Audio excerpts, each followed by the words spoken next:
بسم الله الرحمن الرحيم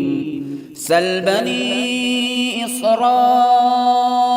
كم آتيناهم من آية بينة ومن يبدل نعمة الله من بعد ما جاءته فإن الله شديد العقاب زين للذين كفروا الحياة الدنيا ويسخرون من الذين آمنوا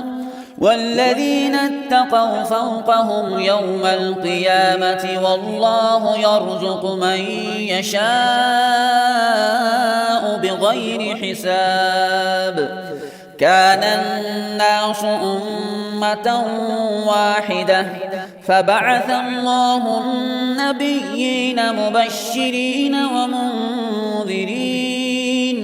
وأنزل معهم الكتاب بالحق ليحكم بين الناس فيما اختلفوا فيه وما اختلف فيه إلا الذين أوتوه من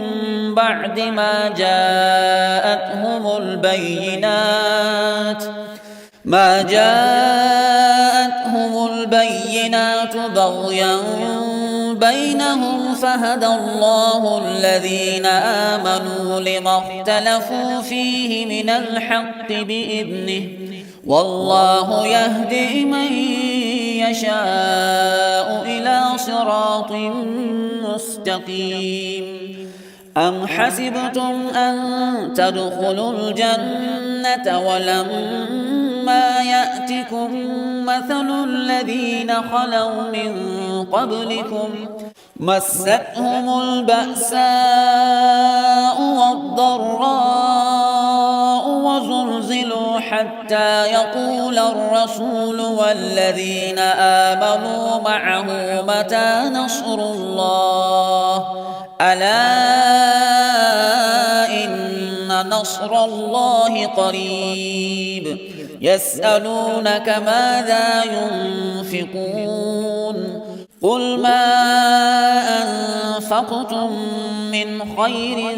فللوالدين والأقربين واليتامى والمساكين وابن السبيل وما تفعلوا من خير فإن الله به عليم كتب عليكم القتال وهو كره لكم وعسى أن تكرهوا شيئا وهو خير لكم وعسى أن تحبوا شيئا